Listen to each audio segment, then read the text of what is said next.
Oh, yeah, it was 10 days too. Vampire clips and strings he used. What it drops down into the board that went into the process. It was this big. And yeah, we put that in there. God. I'm a moderator. Come on, close to 4 years ago. I'm a moderator. Hear that rain.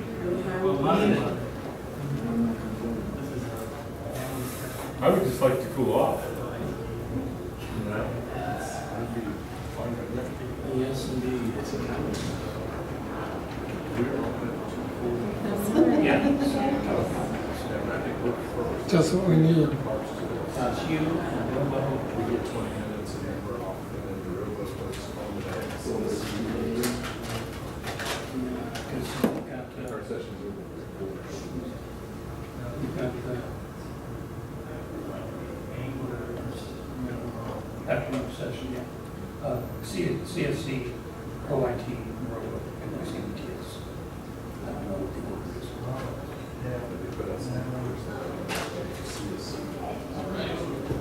But I've been working with Bill Dohan and his team, just on 1/2 inch diameter. yeah, you started that. 1/2 inch? My thoughts. Mine is the only kind. I was in Colorado right after a hailstorm. I mean, I got in Manitou Springs the next day, and there's so many cars just had Somebody's been got to ask the question. the shape of all over them. It was just non-stable. That's right. Hopefully not air. No, especially the car. We can do this both ways. Very heavy rain. This is from Phoenix. This is tied around. These are all servers out of this. And put in centralized, I think OIT. Our biggest problem is through some districts do not have good connections. As you see, it's no difference. Oh, yeah. It's all right. And my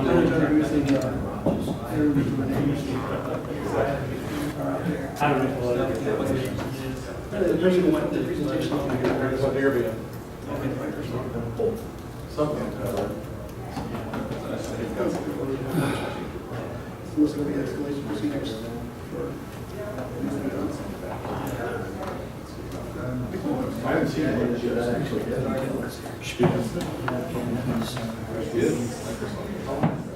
He's kind of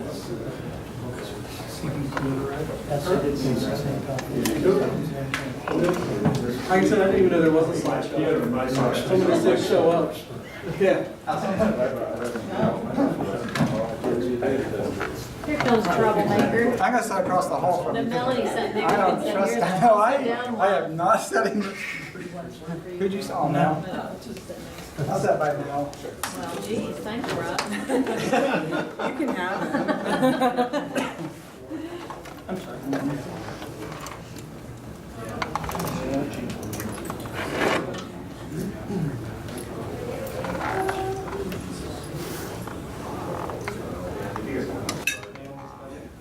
Hey, Clayton, are you doing the talk on Robo? Not really. Yeah.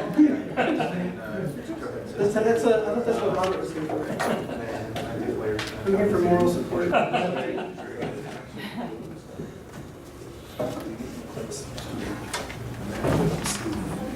Yeah, lights and turn on.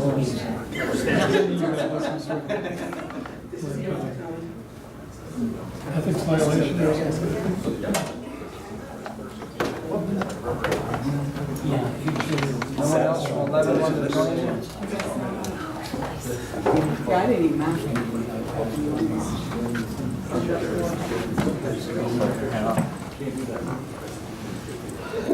Me? Or you?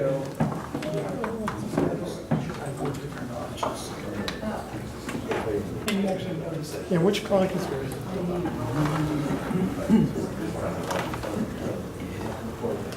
Can't believe you wouldn't stay. He's going back. They had the same kind of shirts. Said I would come believe you won't stay.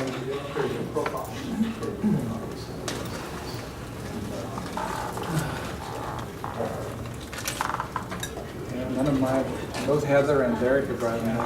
Well, are they staying tonight for dinner, or they No. tempted to go out of here? Lunchtime's coming, but Oh, they all got young kids. yeah, we got to think church tonight, first night of our school program. I'm over it. My wife's like, go, just get out of it. I'm like dying to go.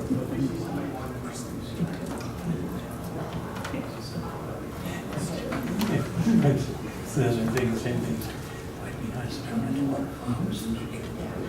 That's why it gives her a few more minutes. We can. Yeah, we can start now. Yeah.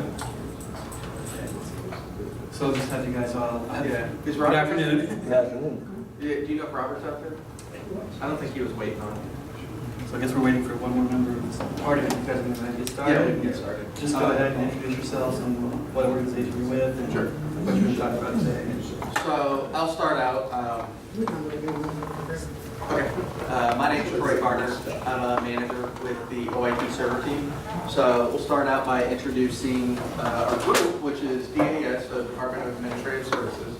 And sometimes you'll hear us referred to as OIT, so Office of Information Technology within DAS.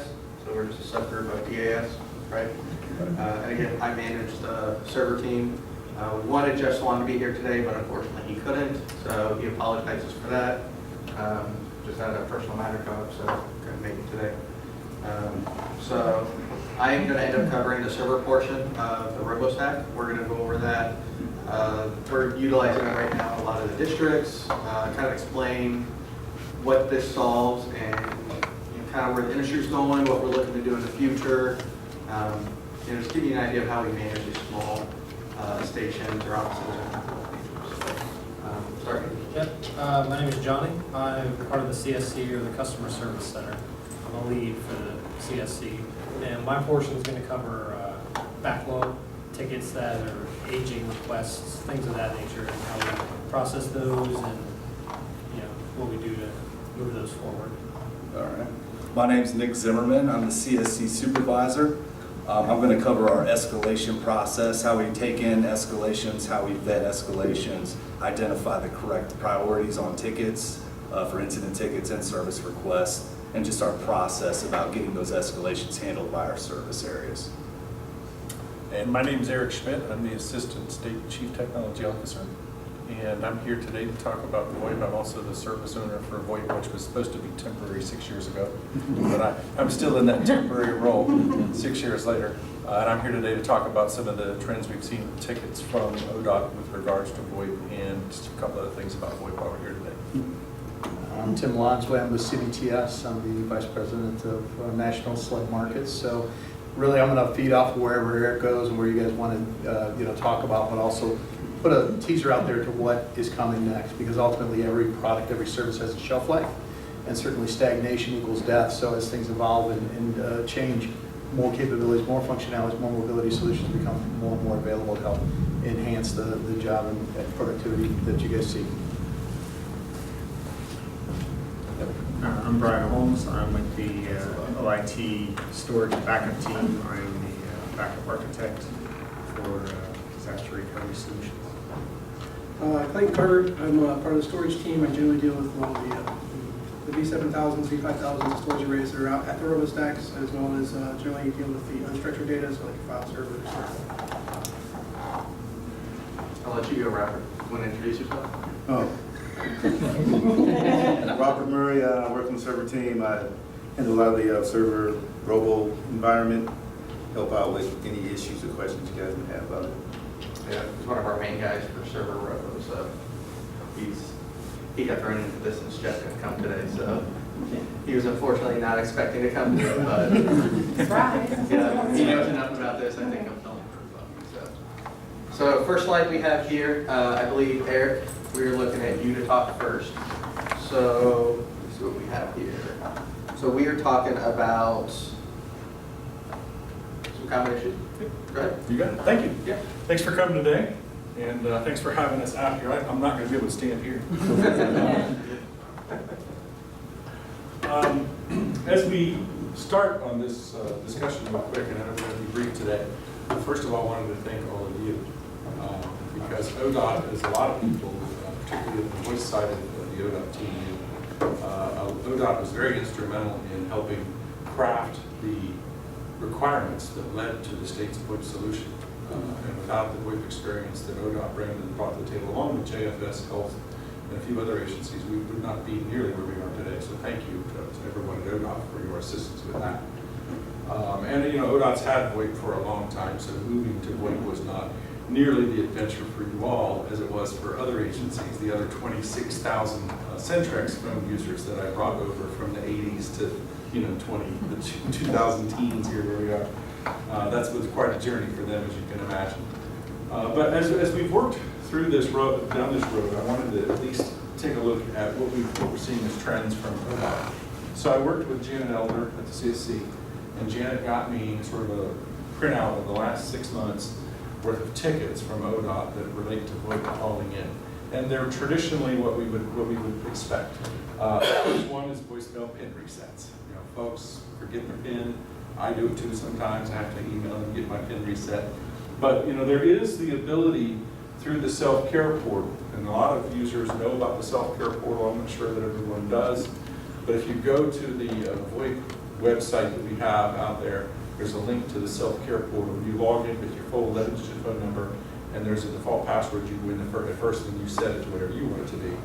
That self-care portal allows you to manage speed dials, find me, follow me, forwarding of your phone, all kinds of things, but it also allows you to reset your voicemail PIN if you want to do that yourself. So that is one way to do that. Obviously, the other is a tool called VOS, which usually there's a person within your agency who has access to VOS that usually works on an agency service desk. So they can actually use this tool to reset your password. And the CSC also has the same tool. So if the ticket comes in, you might actually get it reset by the CSC or by your service desk. It just depends on how that workflow has been worked out between your agency and the CSC. So that's really been the number one thing that we've seen there. The second, obviously, was the password for the self-care portal. That's another password. We are now, I wanted to mention, we are working on integrating this with ODX so that it will be a single sign-on. So when you go to the self-care portal, if you're in ODX and once we've got this done, you won't have to have a password at all. It'll just automatically authenticate you and take you in through a single sign-on. That's under works right now. I'm working with the ODX team to try to make that happen. But obviously that can also be done by contacting your service desk, and either they or the CSC with the VOS tool can reset the self-care portal password. And then again, we're working on the AD integration. The other thing that we've seen though is a lot, and I think ODOT is one of the agencies that was authorized, I think by your director maybe, to allow you to get WAV files to get your emails as attachments to your mail. Yes, we do. So that's obviously the other thing that we see people having an issue with that, or people maybe changing email addresses, or new employees coming in and the WAV file's not coming to your email. So they call in and they work with the CSC and CBTS to get that adjusted to make that work. I do mention this though, you guys, I think we worked early on since you already had it and got your director to sign off on it, and that was done. I remember working with you, Rick, to make that happen actually. And but most agencies, honestly, there's only 2 other agencies that are allowed to use that feature, which pains me because for my private sector days, that's probably one of the best features of VoIP, is to get that WAV file in your email and not have to have 2 places to manage it or that. So anyway. Well, it's easy to share with other people. Right. But the one issue that we had when I went to DAS Legal and asked, they said no discoverability issue. Voicemail is considered transient, but once you go to voicemail and email, then voicemail is part of email. It's no longer transient and it creates legal issues. So they did not want us to do it. Most of the other agencies, legal, talked to DAS Legal, and their agency said no too. So you are really one of about 3 agencies who have that. I wish the VOS tool would show the setting. You can't do anything in the VOS tool for that. Right. And we used to, years ago, we could actually configure that. Change that, yeah. I actually called about that the other day to find out before I came here today. Good. And you're right, VOS cannot change that. That's something that they have to work through the CSC, go to CBTS to have done. So anyway, those are sort of the issues that we've been seeing out there with that. I also wanted to mention, because a lot of folks don't know about this, before I let Tim have a few remarks before we take questions. The solution has a lot of ADA features in it that a lot of folks just don't know about.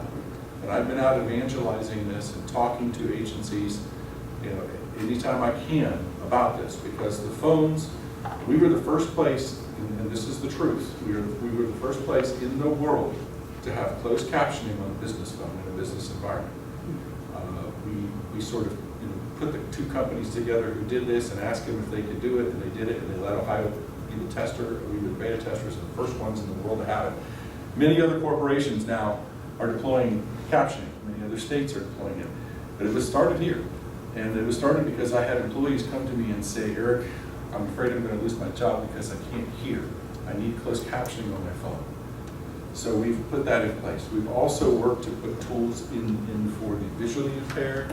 I've been working with the Ohio School for the Blind and the Ohio School for the Deaf once we get these tools to make sure that they work for those communities. And we've also done some other things with mobility impairment. But the message, I guess the message on that is there are a lot of ADA tools. If you have folks that have visual impairment, hearing impairment, mobility issues, any type of thing, we have tools that can help them with their VoIP experience. We actually have a person who is legally blind now working in a contact center environment in one of our agencies because of these tools. So it is a wonderful thing to empower the folks who have a need in that area. And honestly, I'll probably be there too from listening to all that rock and roll I listened to back in the 70s. So, you know, we're all probably going to have that if we listen to loud music someday. Hopefully I will be working with it. But anyway, that's about all I had to say. I'm going to let Tim talk, and if you have any questions for us, please let me know. Yeah, and I'll be brief. I just wanted to point out three things. Not a couple, but three. One is the VoIP service. When you pick up your phone or leverage your command console to be able to get dial tone, that's not just a CBTS service. That requires ODOT backbone. That requires ORNet. It requires support from the CSC and those centralized services to be able to do that. So that meshed infrastructure is a challenging infrastructure to be able to create good partnerships without pointing fingers. But essential around that, what we did early on was implement what we call customer satisfaction scores. And we made it an SLA. And the SLA was 4.5 out of 5, and if you're not hitting 4.5 out of 5, there's penalties associated with that. And that's not what the CSC thinks. That's what the end users or anybody authorized to create tickets, moves, adds, changes, whatever it is. So ultimately, with that partnership and being able to mesh that together, ORNet, OIT, DOT, et cetera, ultimately those solutions and services then really dictate and drive how well we're performing.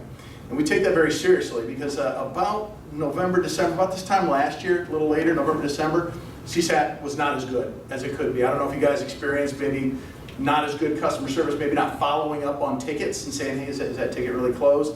Some of that type of lack of discipline really was driven and directed, with our partnership with CSC to say, guys, we need to do better. So what we did basically through Ron, and I'm throwing names out there, you guys may or may not know them, Ron Davis, Kyle Reinhardt, Josh Beck, et cetera, we say, guys, we gotta revamp, revise this. So basically did a whole redesign of our operational infrastructure. And December launched, January launched that, and really over the last 5 or 6 months, we've been averaging between 4.9 and 4.98 on our customer satisfaction. So if you're not getting good service or you're not getting the responses that you should, make it known, get it elevated, let's address it, let's focus on it, and let's get it resolved, because that's ultimately how we judge ourselves, because you don't want to listen to your own internal mirror and say, oh, we're doing a great job. Because if you're not, you're not, and it's time to fix it, and there's nothing wrong with being honest about it and getting better.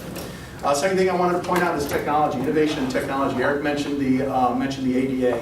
There's things out there that you guys may or may not be available or know that are available. I'm going to just drop them real quick. Fax to mail solutions, in the web. The mass notification, which is not just to the PA systems, to laptop, desktop, mobility client, et cetera. That's being launched as well.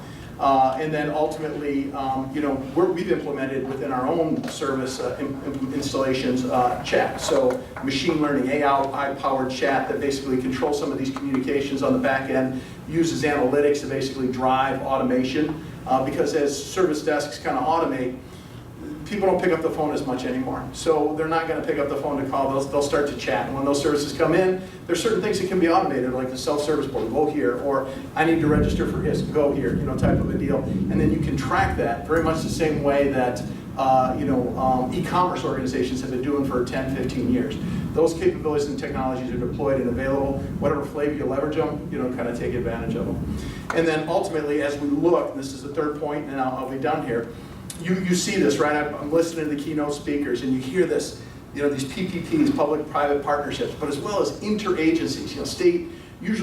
State has these centralized governance groups that, the regions, I don't necessarily know if I like OIT or DAS, because, hey, we got to do what we have to do in Toledo or Youngstown or Cincinnati or wherever. So pulling those together and then taking those political subdivisions, those municipal governments in those cities, they have the same problems that everybody has at the state. They're just smaller and they have less money.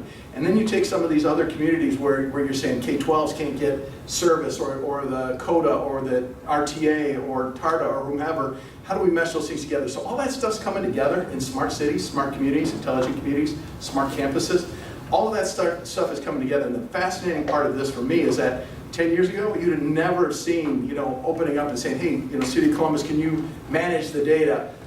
City of Cincinnati Police Department, can you do this? How can we crowdsource our physical security, leverage that common infrastructure and backbone? How do we take advantage of those capabilities, machine learning, license plate recognition, facial recognition, and be able to, enhance and service the constituents of the public better, to make communities safer, to spur economic development, to service urban deserts or rural oases? How do we do that? And ultimately, as these things come together, the acceleration pickup. We were just talking about it in the back. You've been in it for 43 years and you've seen a lot of stuff coming from Xerox.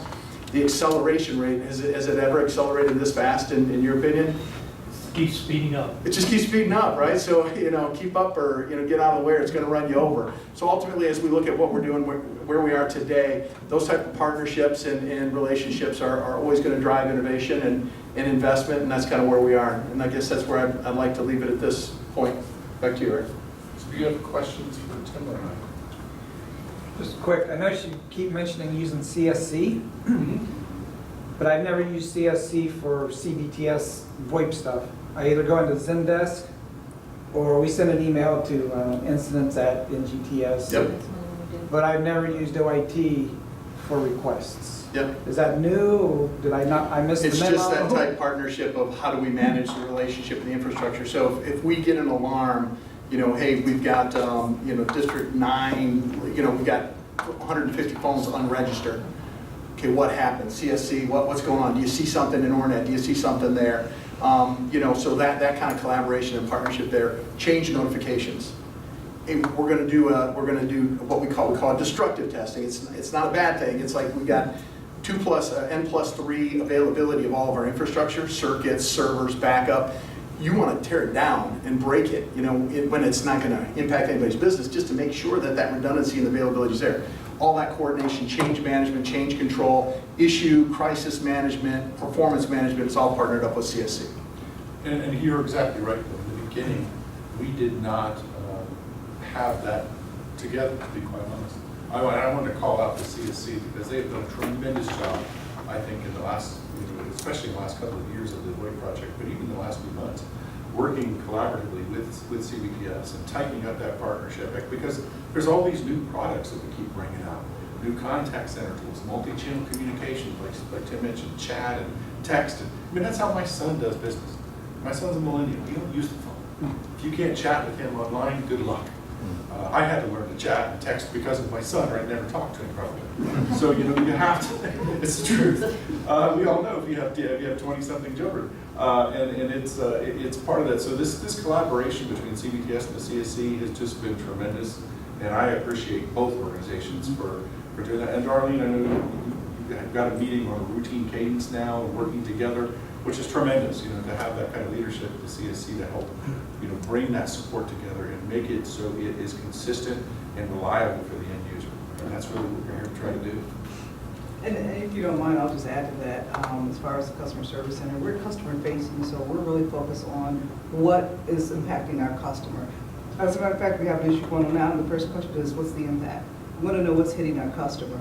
And so we're talking to our vendors, we're talking to other service areas, we're pulling that all together so we can get a resolution quickly if there is a true impact going on. And if it's not an impact, again, it's a request. We're working with CBTS, collaborating with them, The group actually meets, to Eric's point, ensure that, you know, we are on the same page, because we want to make it as painless as possible when you need that type of support, be it that you go through CBTS or CSC. We want to speak the same language, we want to convey the same message. We don't want to say one thing over here and then, you know, our vendors or CBTS are saying something else. And to your point, Eric, we've done a tremendous job in bringing that together, and I do appreciate that collaboration that we have with CBTS. Yeah, and I don't know if you were here when we first started, but I was saying like around November, December of last year, it was a little shaky. Yeah. And then we kind of went through a whole reinvention process, and it feels like it's gotten a lot better, and the customer service statistics bear it out. Absolutely. But we couldn't do it without the collaboration between CBTS and Hornet Help Desks either. Yeah. They're an integral part. There's a lot of connections in the background Yeah. that make this work. Other questions on the answer? Maybe one last technical bit, DID circuits. So we reserve local DID line numbers. Yeah. And I talked about porting that to CBTS. I mean, it's in the, I don't know what you call it, the dial plan now. Yeah. But I'm paying locally to reserve it. But I'm thinking I'm also paying CBTS to manage it.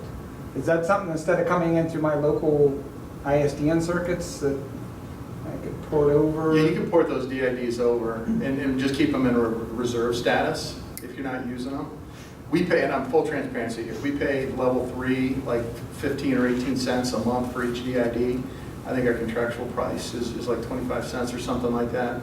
But ultimately we could manage those. We would own the DIDs, we could manage them, and then when you're ready to activate them, you could turn them off, or you could even take existing phones and pull them off, take that profile off and put them into reserve status as well.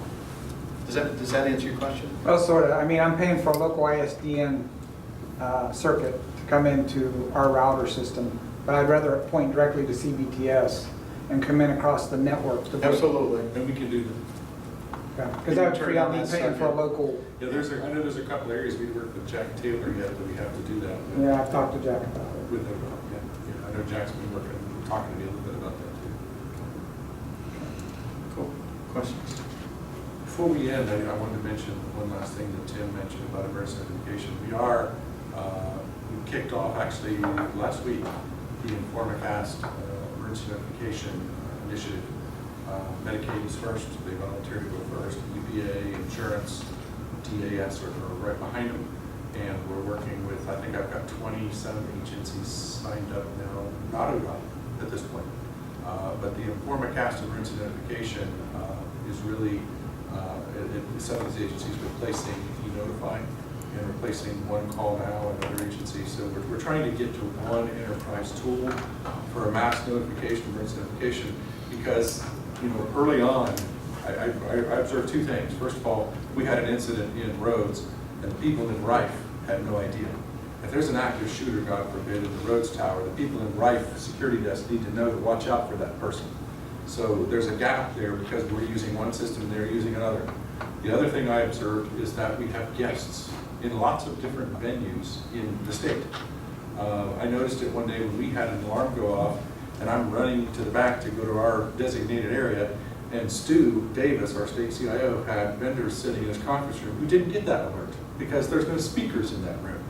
And so if there's an active shooter that day, I guess they would have had to face him alone, because the rest of us would have been hiding. We wanted to make sure that we could notify people in many, many venues. So with Informacast, I can pop a note on the VoIP phone screen, the desktop screen, digital signage in the building, come over your overhead speakers, hit your smartphone, call your home phone. I can hit you every single way you want me to, including social media. So we're working hard on that initiative now. We're hoping that all the agencies adopt this solution so we have an enterprise tool. And really, this is the former Marine coming out of me, and I guess there is no such thing as a former Marine, I confess. Security and safety matter a lot, and especially in our world today, which is very unpredictable. We've got to make sure we've done everything we can. The reason I mentioned the person in the conference room is because the Informacast supports what's called Optin, and that is something that there are so many different venues that we can use it. For example, I'm talking to DNR right now. We could use the opt-in features of Informacast to put a code. So if you're camping in a state park, you can opt in for security alerts for that park. So if something happens, you'll be informed and you can get your family to safety.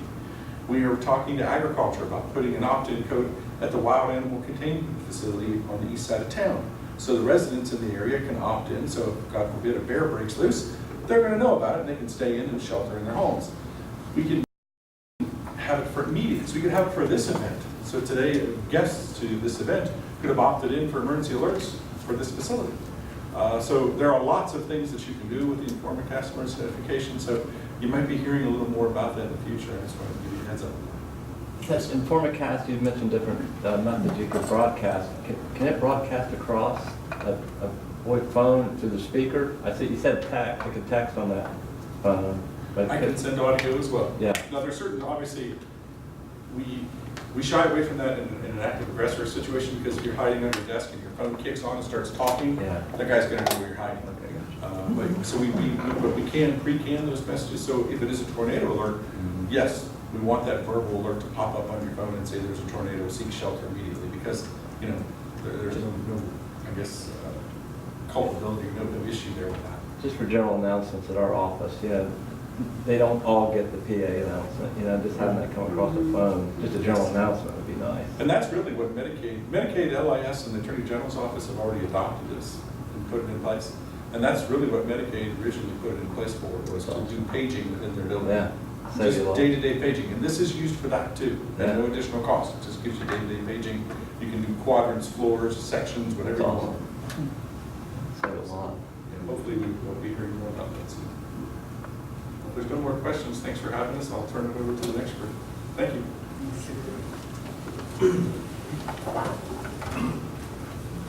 So it looks like server team is up next. So we wanted to talk about what the purpose of Robo is, right? Because we've got all these remote sites out there, and we have some business needs out there for technology. So the purpose of Robo, State of Ohio is in the process of IT optimization, right? So Robo becomes a little difficult with that, because with IT optimization, we're looking at centralizing everything. Well, with Robo, you can't necessarily always do that, because something may have to be out there on site, right?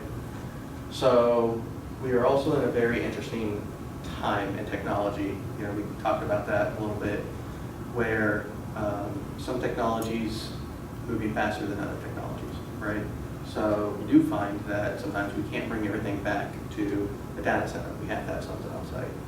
So one of the things that we try to do when we talk to agencies is we try to look at what that business need is. Like, what business case are you trying to solve with this technology on site, right? And we've been partnering with Microsoft lately, looking at some different vendors. We've talked to Cisco, HP, just to see what technology's out there. Because historically what has happened, over the last 60 years with state government and technology is you have a need for technology, you put a server out on the site, right? And at an agency level, that's not really a big deal, because you're putting a couple servers out at a site, then a couple more here and there, right? Well then, when you look at this from a state level, we're looking at, say, 500 servers, right, for 88 sites. So then we go to purchase 500 servers and we say, hey, we're going to need $20 million for servers, right? Now you also tack the moving parts of that, right? Because that's an operational cost. So the people on site are going to worry about, they get a call and they say their server's down, and they're like, I don't know where the server is. So we have all these concerns and operational issues that arise with just having equipment on site. So what we do is we do try to talk to the agency, try to figure out what that business need is, and try to see what makes the most sense, right? So that way, over the past 20 years, maybe servers have been on site, but maybe they don't need to be on site now, and we can bring stuff back, make it a little bit more robust, make it more operational, right?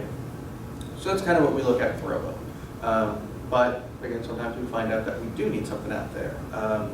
I know with ODOT, it's the Milestone, is that right? So the Milestone system, you're dealing with a lot of imaging, and depending on where that's at, right, depending on what the network pipes look like, that's just not gonna travel back to Columbus or wherever else. So sometimes we need something out at these district sites.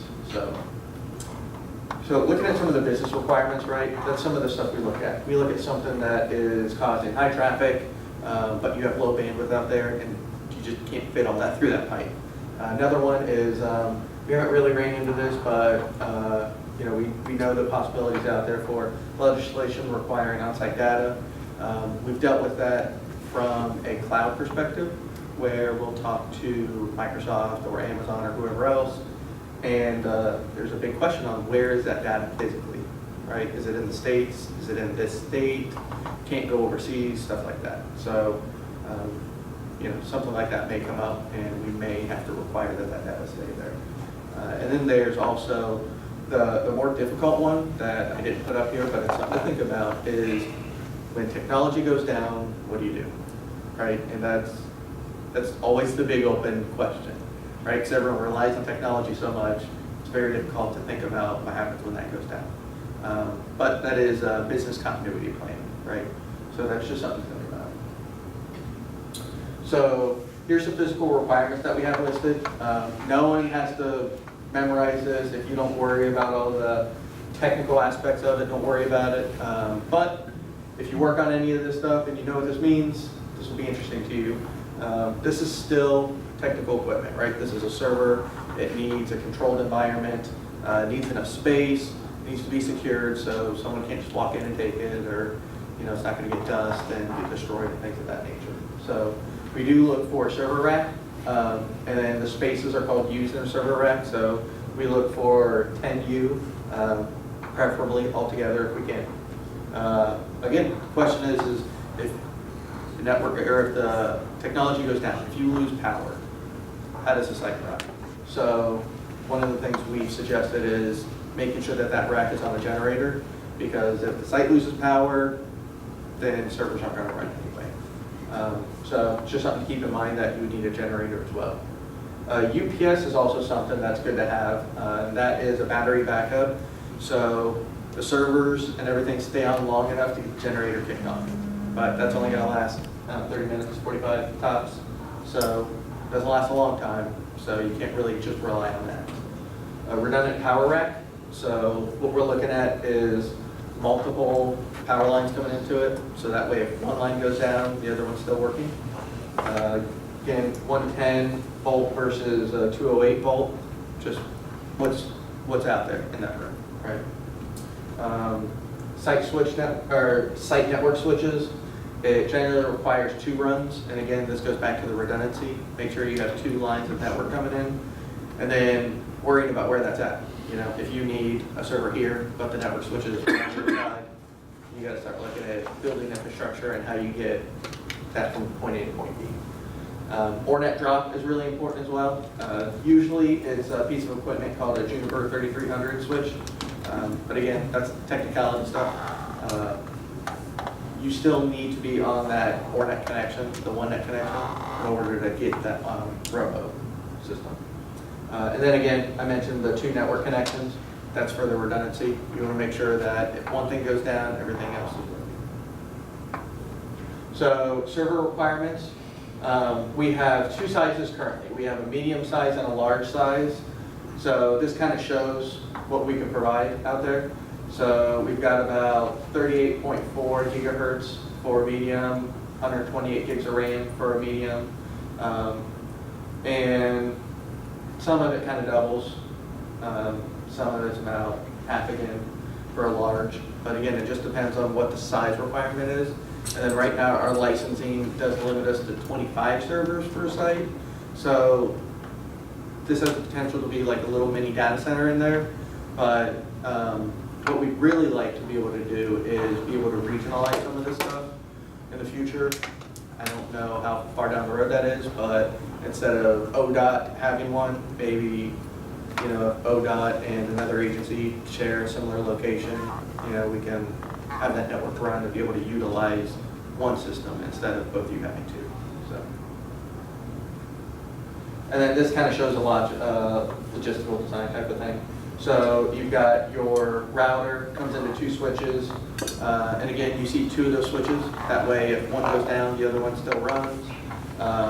You've got your compute, which is our servers, and then you've also got storage as well, which we'll let Clayton and the team talk about.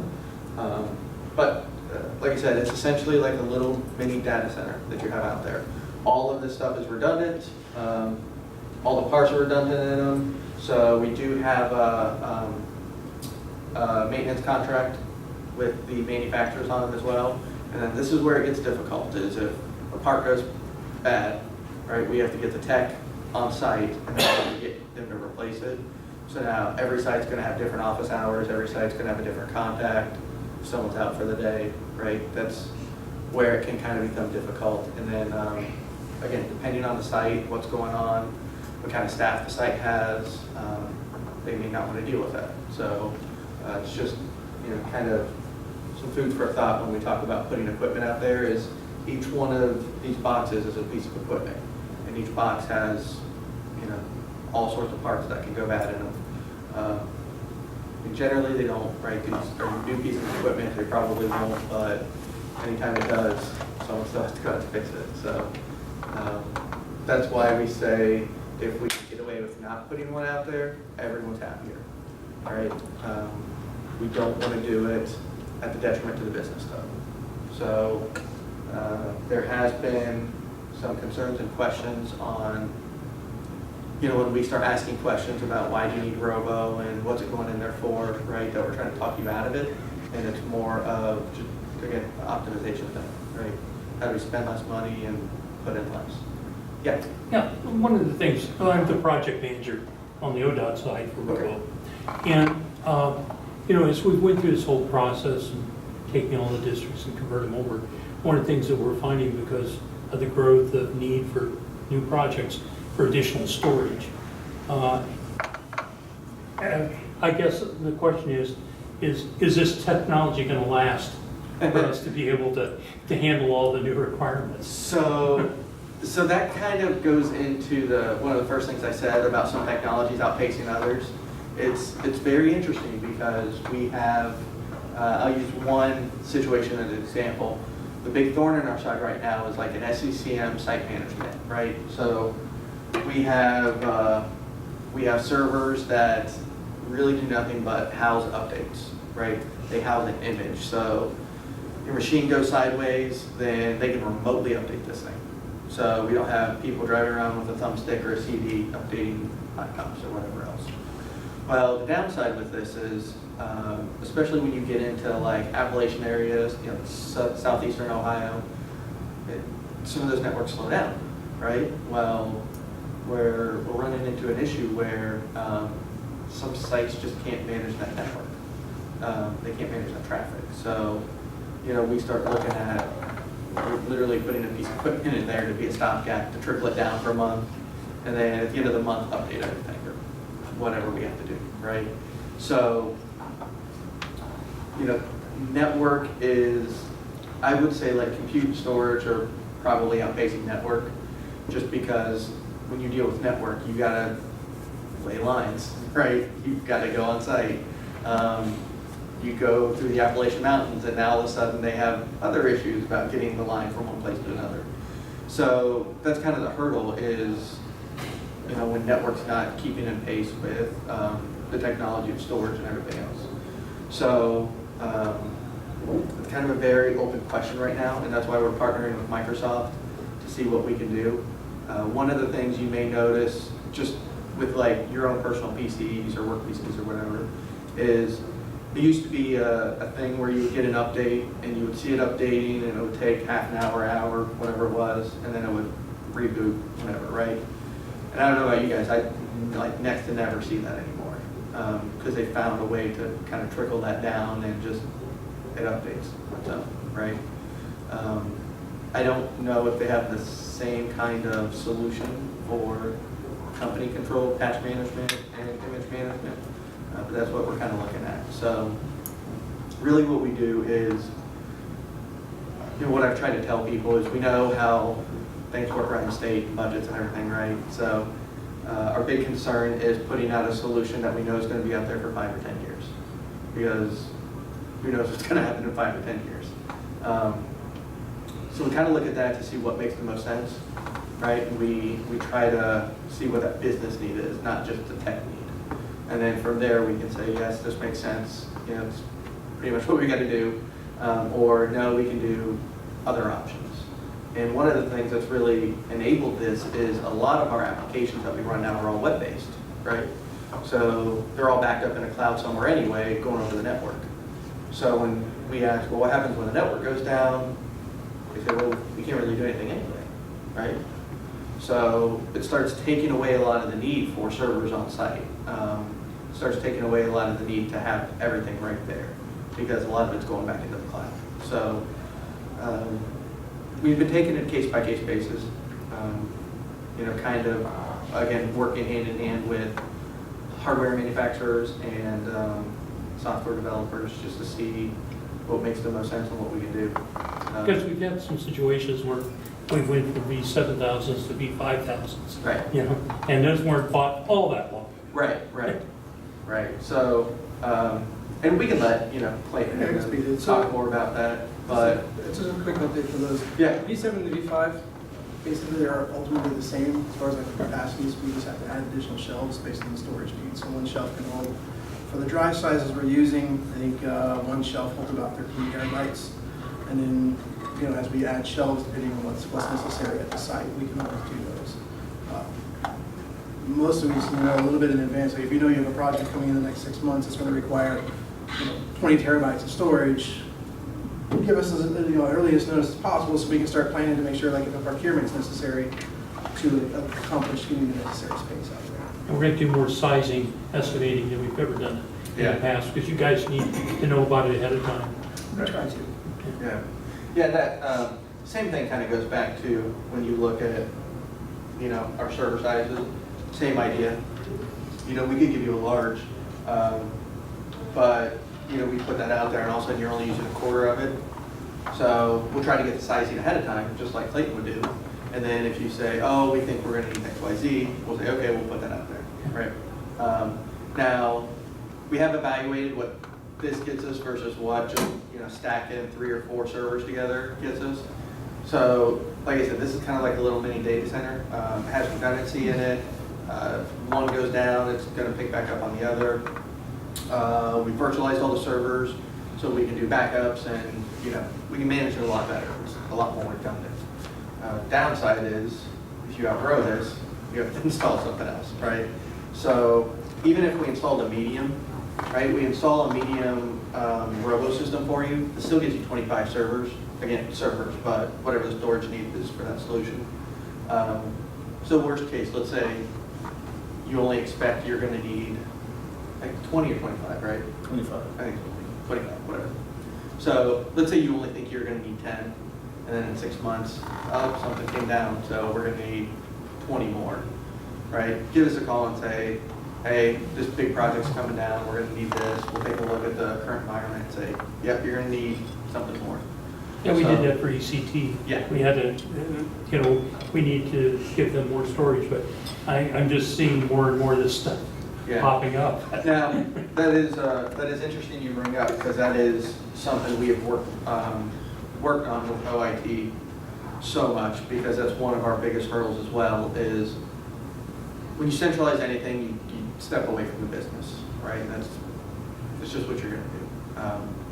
But in doing that, you have to add that other layer of intake and try to get the BRM process and PM process and stuff like that down, right? So it's an operational change from a PM standpoint, because now your infrastructure is not in-house. Now you have to go and try to plan. So what we've generally said is, if something's coming up and it's more than a couple servers, right? Give the CSC a call. Just let them know and say, hey, we need someone to evaluate this. I think we have a every other week call anyway. Yeah. So, you need to be a little more cognizant. Yep, and we'll do that too. We have been. But that's, like I said, that's kind of what we try to look to do is, and from the server team, I know we are constantly telling agencies, just tell us what's coming up. And more often than not, every hang up is dropped on our plate at the last moment. So here we are, what do we do? Like I said, we'll do the best we can, right?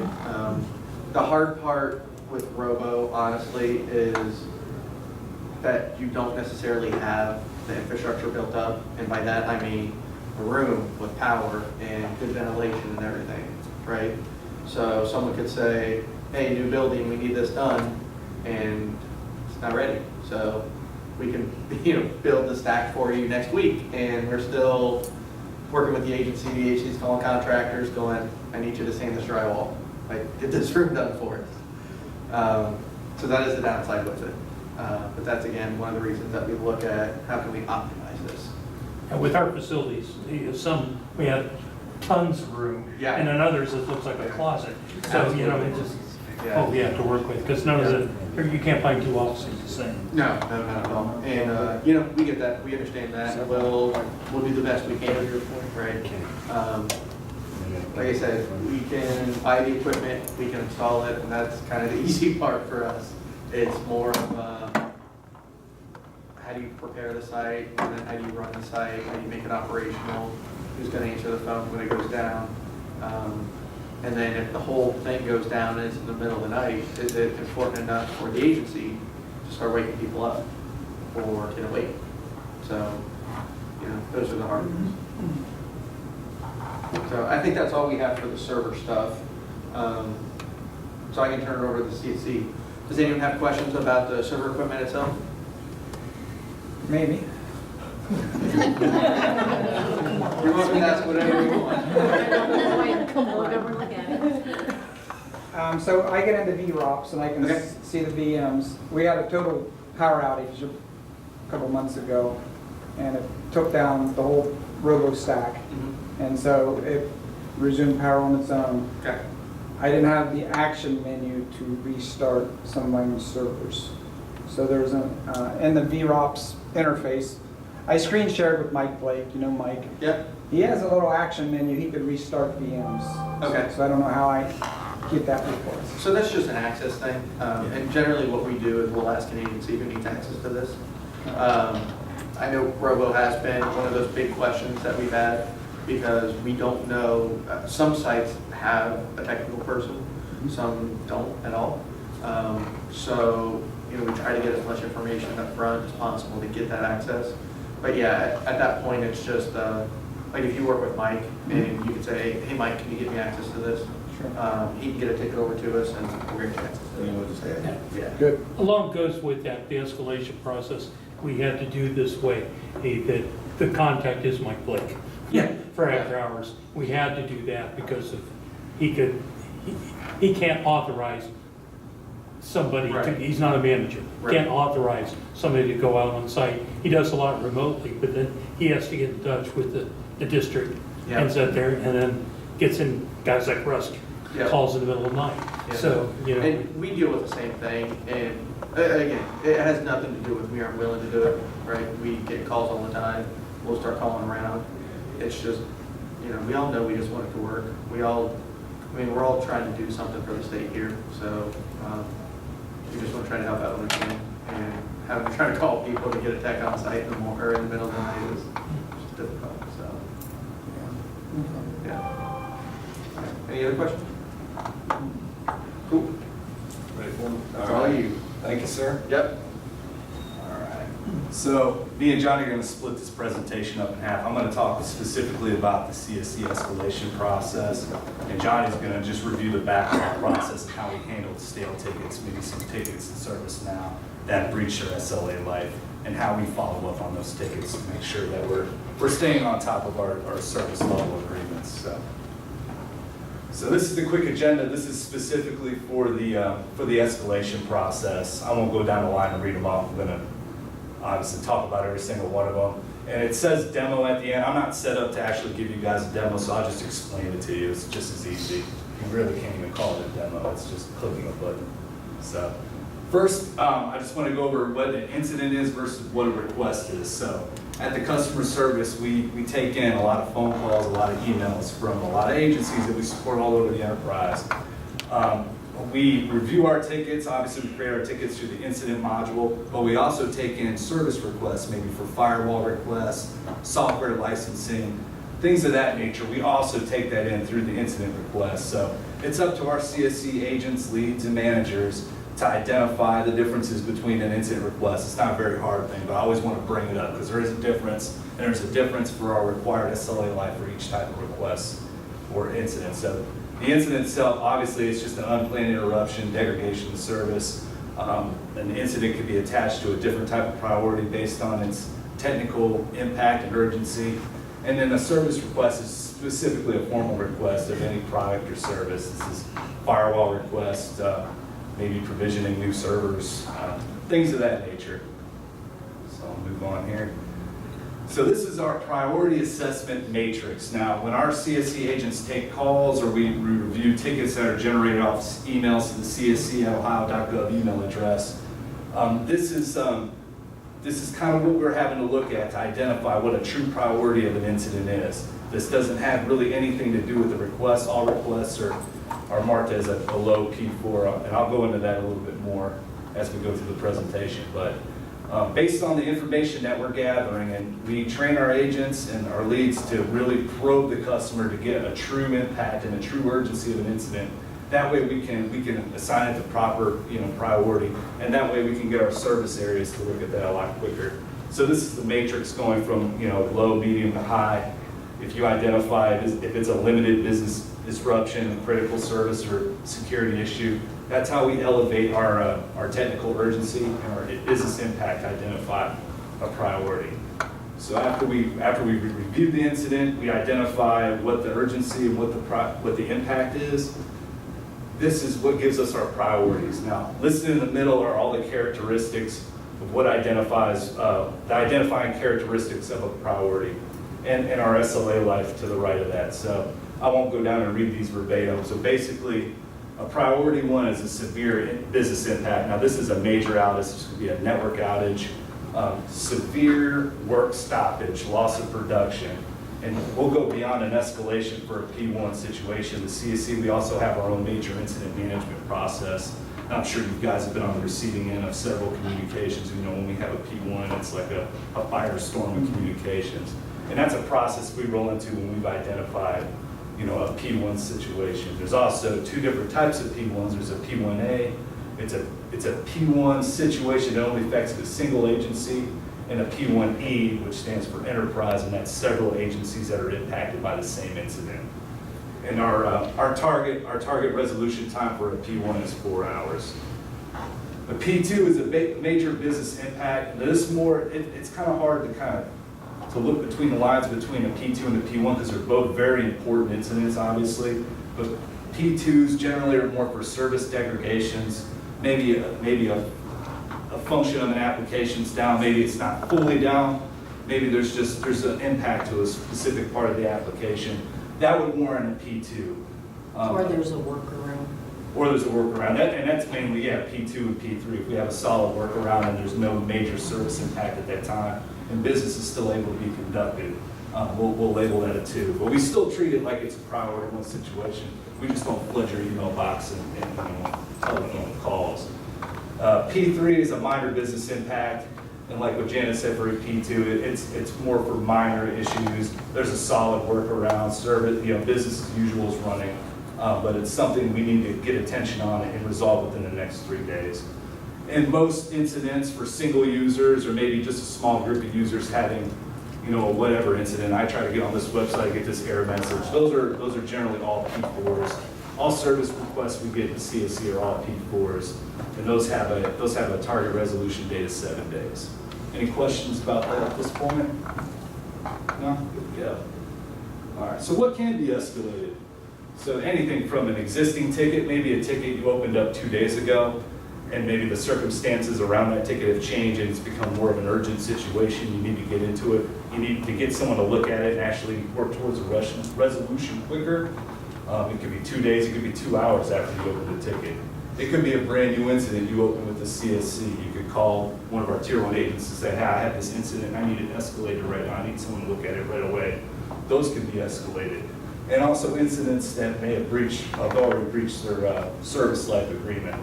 It could be a regular P4 incident that's come in there. It's been open for more than 7 and 8 days. It happens sometimes. And then we just need to get someone to look at that and get that resolved because OIT, we didn't do our part holding up our end of the agreement where we would get this resolved based on a priority. So this just basically goes over the steps. When you want to contact the CSC and escalate an incident, kind of the process we follow specifically. So Incident escalation, can either be initiated by the customer or the CSC manager. What I mean by the customer is you can contact the CSC through our main number. You can email csc@ohio.gov, or you can call actually the CSC manager escalation line and escalate a specific incident if you need someone to take a look at it a lot sooner than when it's destined for the priority. Also, the CSC managers, and leads, we monitor queues all day long, so we look for keywords and tickets that we get and identify, well, maybe we need to look into this a little bit more because this might be more important than just sitting in the queue, getting handled by one of the agents. So we actually have the power and ability to escalate incidents on your behalf if we feel that it's an urgent enough incident to actually engage the service area directly and have them look at the ticket. The CSC manager, we always want to contact our customers and speak with them on any escalation. So if you speak to one of our agents, Joyce, if you want to escalate a ticket with her, I'm going to have her transfer the call to me because I want to make sure that I'm asking every possible question that we can ask. Not saying that they won't, the agents won't, but it's guys like me and Johnny in the back row that we really need to make the decision, and we need to make sure we're not going to overreact to a ticket and we're not going to underreact. We're going to give every ticket the right attention that it needs. And the CSC manager does have the ability to increase the ticket priority if the impact and urgency has increased since the ticket's been created. So a ticket, you could have put in a ticket for someone not being able to get in a specific application.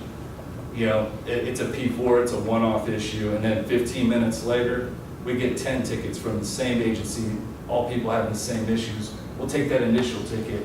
The CSC managers have the ability to make that a master ticket, attach all the child tickets to it, and then bump up the priority on that ticket and follow our escalation procedures to get our service areas engaged. If an incident's a priority 1 or priority 2, the CSC manager, we don't even speak with the technicians who are involved with the service area that actually has to look at it, troubleshoot the correct issue. We go directly to their management and get their teams engaged. For P3 and P4 tickets, we'll verify there's a technician assigned to the ticket, and we'll actually reach out to that technician directly and just say, hey, can you take a look at this as soon as possible? It's being escalated. Any questions at this point? All right, it's pretty standard straight up. So, request escalation. Now, requests can be escalated. We don't adjust priorities on requests because all they are is service requests. There's no business impact on them at the time. So all request tickets are prioritized as a P4. Request escalations are initiated by the customer. If I see a firewall request in there, I'm not going to escalate it for you as a CSC manager. All I see is a regular request unless you reach out to us and justify why this needs to be done in the next 15 minutes. The CSC manager will always speak with the customer on all request escalations, just like incidents. When it's an incident, we're escalated to a service area. It's really easy to get them just to do what we ask them to do and look at the ticket, troubleshoot, resolve it quickly. It's a little bit harder to get people's buy-in on a request because a request has a standard SLA life. So we really need to know that there's a true, possible business impact, or we need to know what factors are involved that, the reason why you're escalating that request. Sorry, so. For requests that breach SLA, the CSC manager will contact the assigned service area manager for escalation. So standard SLA life on a request is 7 days. If it's older than that, obviously we haven't held up our end of the bargain, and then we'll contact management to have them assign one of their techs to address the request as soon as possible. And if the request had not breached SLA, the manager will only contact the assigned technician to escalate the ticket. And this was the demo I said I was going to give. Obviously, it's just escalation tracking. I want our customers to know that when they contact the CSC to escalate any incident, that we're just not saying, yeah, we'll escalate it, bye, have a great day, and then that's the last thing you hear about it. No, the CSC, we monitor every ticket that we escalate by utilizing a tag on the tickets that we receive escalation requests for. And we actually have our own set queue in ServiceNow to review all escalations that we've tagged coming from our customers. And we constantly go through these tickets throughout the day to make sure that the service areas are engaged. They're actually communicating with the customers. They're actually in the ticket and actually performing the work to get that incident, troubleshot and resolved as soon as possible.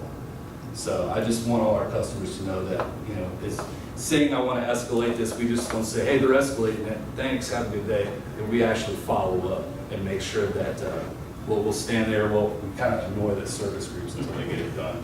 That's our job, that's what we do, that's what the CSC is all about, so I love you guys. I will be honest, from a service perspective, sometimes it helps out because, you know, he may escalate to me today and I'm up here, so I'm not checking my email necessarily. And then tomorrow I'll go back in and see an escalation and I go, I need to get that, we'll get it for him. So, you know, it does help. And then can you speak to the hours of the CSC? The CSC is a 24/7 operation, so obviously our core hours are 8 to 5, that's when we're most busy, but we have second and third shift hours, 3:30 to midnight, and midnight to 8 a.m. in the morning, so we're always there. If it's a major incident, something that can't wait, if there's a lot of customers that are being affected by something, you can call the CSC main number at any time of night, 2 in the morning. We have our own escalation procedures of who we're supposed to contact for the service areas. When we have a major issue off hours, we do handle major issues off hours, 24 hours a day. There's not a time you can't call us and we'll get people engaged. They might not be too happy in the morning, they might be groggy on the phone, but they will get on that phone and they will help get your issue resolved any time of night if it is business critical. If you come in, you know, escalate a firewall request at 10 o'clock at night because you're just hanging out, you got nothing else to do, we might have to have a little bit of discussion. But something critical, we can get a hold of everybody. I've worked all shifts in the CSC, and our process that we have built for off hours, everybody knows the process, everybody knows who to contact, and everybody who we've contacted for an off hours incident has been real receptive. So we handle those not as fast as we do on first shift when everybody's in the office, but pretty quick for off hours. So you guys have second shift as well. We do have second shift, and then we have backups as well with our on-call managers and everything, which has really helped out too. So, Any more questions for me? Nothing? You mentioned evaluating the incidents coming in. You didn't mention Watson. Are you still feeding Watson? Oh, yeah. Oh, yeah. Oh, yeah. I mean, Renee's still feeding it? Well, I think we're feeding ourselves, but we just work on tickets that are already assigned to us. you So mean, we don't actually, Watson's not really feeding ServiceNow. So, I don't It's have- categorizing, right? Yeah. It's Can we categorizing. give, just a brief update on what Watson's doing today, where we are today? I know, but you want to talk about your project. She's telling me. I will say No, go this, ahead. from my perspective as a CSC supervisor, so we manage several queues, support several services, and we take several thousand, well, I would say several, maybe about 2,000 calls a day throughout all our queues. Emails and the tickets, we were up, it seemed like before Watson was implemented, about 1,000 tickets a day. Was that about right, give or take some? Yeah, we get about 1,000 tickets a week. Was it a week?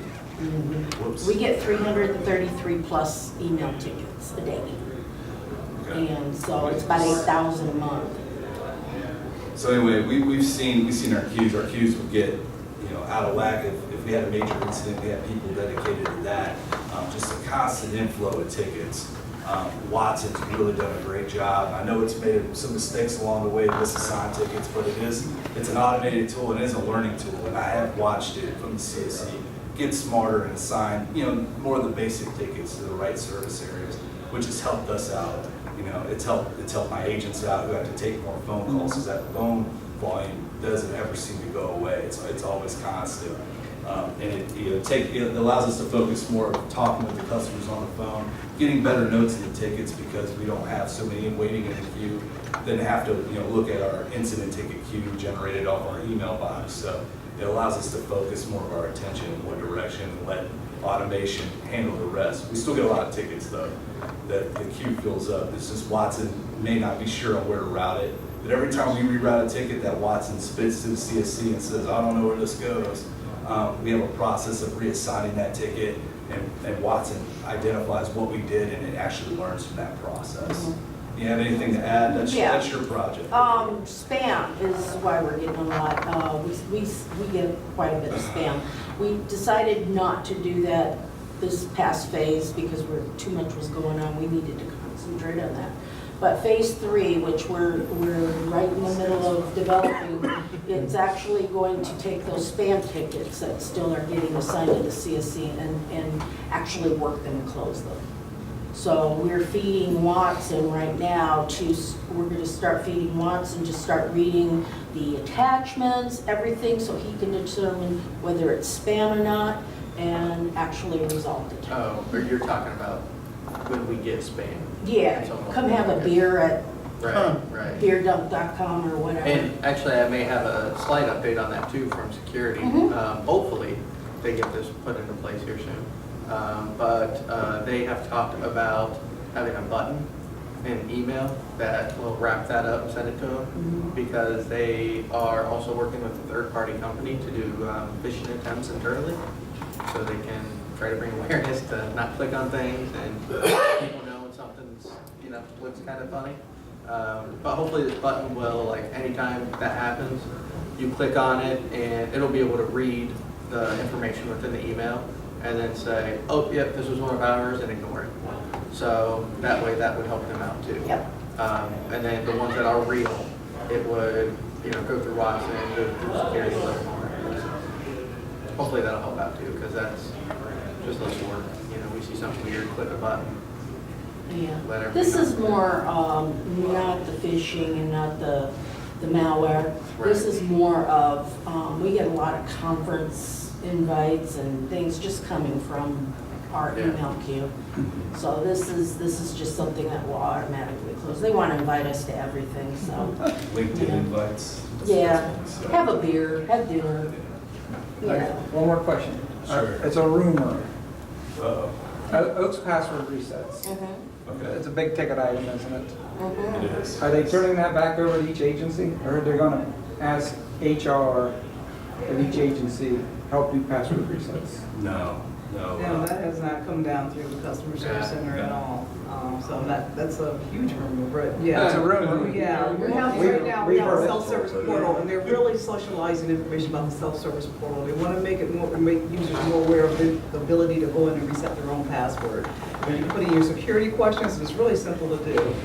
So what they're doing is they're looking at the metrics just to identify those areas where they don't have customers or users utilizing the self-service portal, and they want to help them, whatever the issue may be. If they're not used to the portal or they're having issues with it, they want to help them so that they can begin to use the self-service portal. We want to empower the users to be able to go out and reset those passwords. And the only other thing I do want to add is, from a CSC perspective, we're really looking at automation tools. We're looking at how can we continue to automate. So we're just looking at, from bots, Watson, of course, we're looking at RPA, which is robotics process automation. And so those are things that we're standing up in the CSC, but our goal is to look at it, implement it, pilot it, and then actually talk to and speak to the agencies about what we're doing at the CSC to help you guys, to help the agencies to build out your automation initiatives. Now, I will say, Department of Transportation, you guys have been on the bleeding edge, and actually we've talked to Charles Ash and the team, and Rick Kinney and some of those guys, there's Simon, doing some phenomenal things, so we've actually kind of tapped into what you're doing, from your agency perspective. It's been a good collaboration effort. We'll get into that rumor.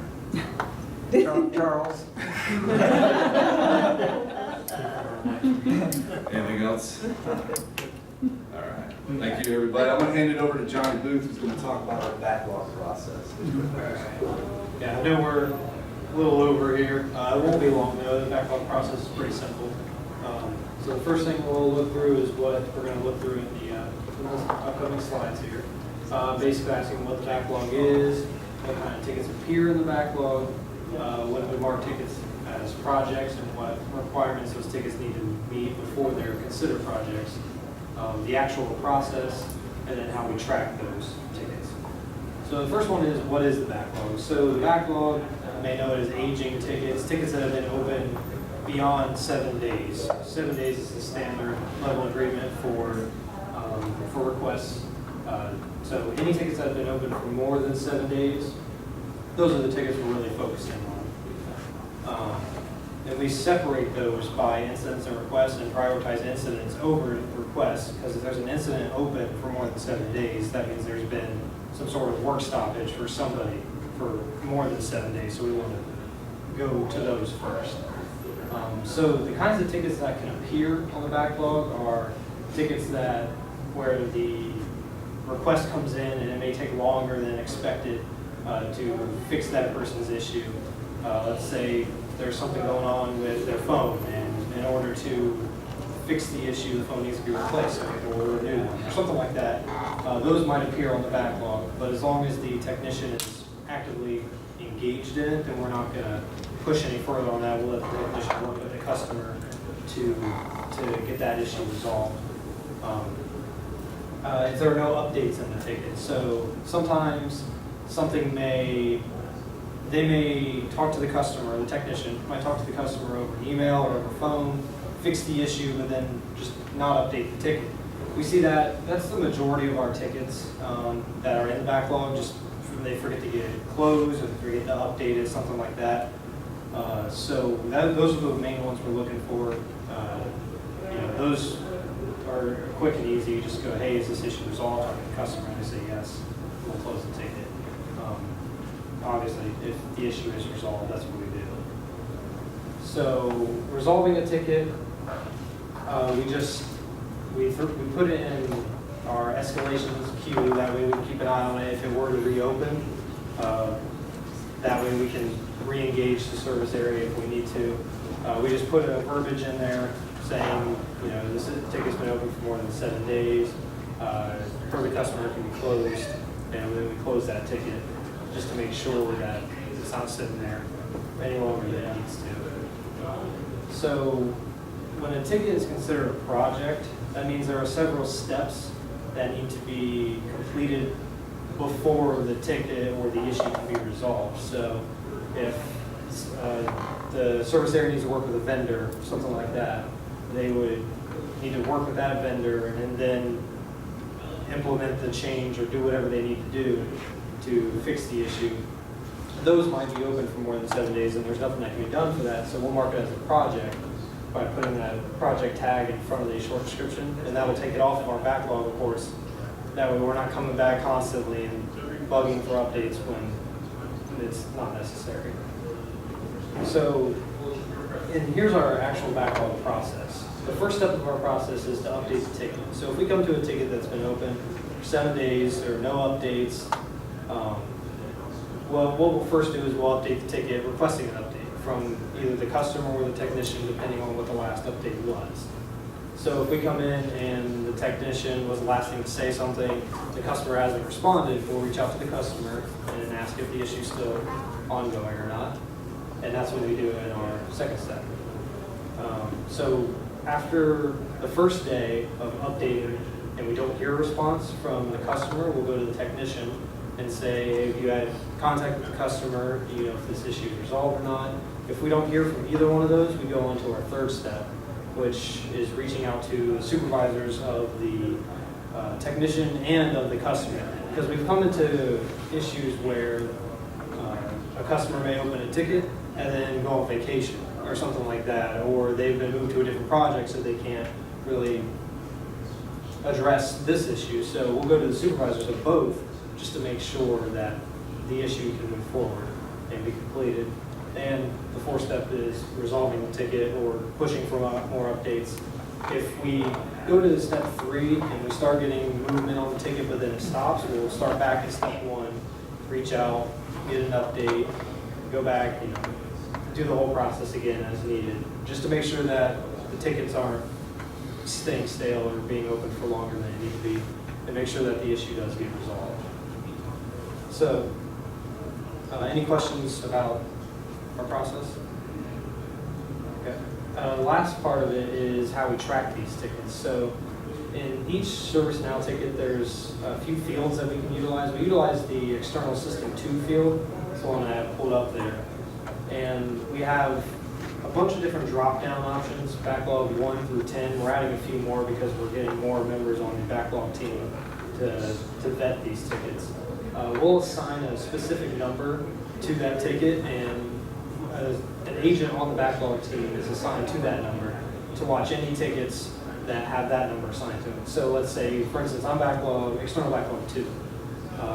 Any tickets that have that tag on it are my responsibility to make sure that they get resolved. So I'll monitor these tickets, push for updates as needed, go to the service areas, make sure that there's nothing that they need before they can proceed. Just make sure that these tickets get completed. So that's how we track that. And we can also look at tickets that have been resolved under that external backlog number to identify if there's specific agents that are